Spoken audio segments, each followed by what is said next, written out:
नमस्कार, बहुत-बहुत स्वागत है एक बार आपका फिर से आपके अपने YouTube channel study with LK पे। दोस्तों यहाँ पे मैं आपको बताने जा रहा हूँ अनेक शब्दों के लिए एक शब्द जो कि हिंदी का बहुत ही इम्पोर्टेंट भाग है, जो कि हर कंपटीशन में 1 से 2 या 3 नंबर आपके इसमें ज़रूर पूछे जाते हैं। अगर आप यूपीएससी की तैयारी कर रहे हैं या यूपी ट्रिपल एससी की तैयारी कर रहे हैं या यूपी से रिलेटेड किसी भी एग्ज़ाम की तैयारी कर रहे हैं, तो उसमें हिंदी का आपका बहुत ही महत्वपूर्ण रोल होता है। तो यहाँ पे हम शुरू करने वाले हैं और ये लगभग आपके 1000 शब्द होंगे। तो चलिए इनको हम पार्ट वाइज़ करके देखेंगे यहाँ पे। और यहाँ पे शुरू होने जा रहा है हमारा वीडियो, तो इस वीडियो में अंत तक बने रहें। अगर आप खुद से इनको नोट करना चाह रहे हैं तो आप खुद के नोट्स बना लीजिए और इनको नोट कर लीजिए। एक-एक मैं यहाँ पे पढ़ता जाऊँगा और आपको बताता जाऊँगा यहाँ पे। तो चलिए शुरू करते हैं, जान लेते हैं क्या कुछ है हमारे वीडियो में।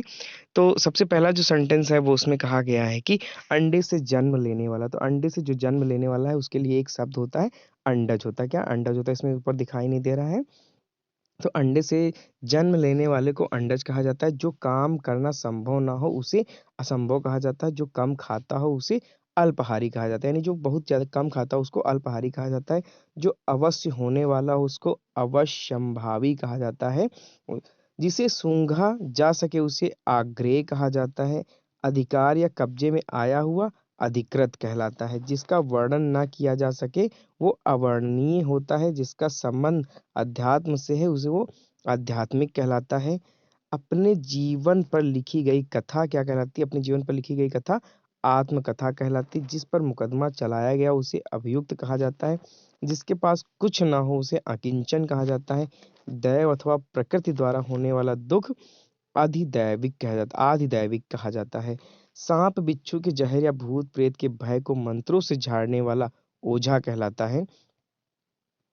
देह अथवा शरीर द्वारा होने वाला दुख आधिदैहिक कहलाता है। जो शुद्ध ना किया गया हो अपमार्जित कहलाता है। जिसका विवाह ना हुआ हो वो अपरिणीत कहलाता है। जो बहुत जल्दी प्रसन्न हो जाए आशु यानी जल्दी, तोष यानी संतुष्ट यानी क्या कहा जाता है? आशुतोष कहा जाता है।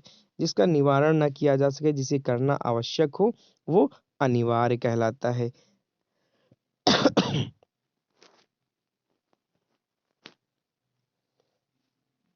ऐसा कवि जो तत्काल रचना कविता करता हो आशु कवि कहलाता। महल का भीतरी भाग अंतःपुर कहलाता है। उच्च वर्ण के पुरुष के साथ निम्न वर्ण की स्त्री का विवाह अनुलोम विवाह कहलाता है।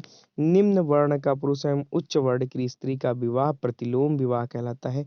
जो किसी पर अभियोग लगाए अभियोगी कहलाता है। गुरु के पास समीप रहने वाला छात्र अंतेवासी कहलाता है।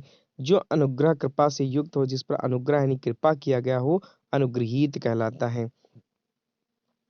किसी कथा के अंतर्गत आने वाला कोई दूसरी कथा यानी अंता कथा कहलाती है। जिसका इलाज ना हो सके असाध्य कहलाता है। जो कभी बूढ़ा ना हो अजर कहलाता है। जिसका आदि ना हो या अनादि कहलाता है यानी आरंभ ना हो सकने वाला कार्य अशक्य कहलाता है। वह स्त्री जिसका पति दूसरा विवाह कर ले अध्युड़ा कहलाता है। आगे की बात सोचने वाला अग्रसोची कहलाता है। क्या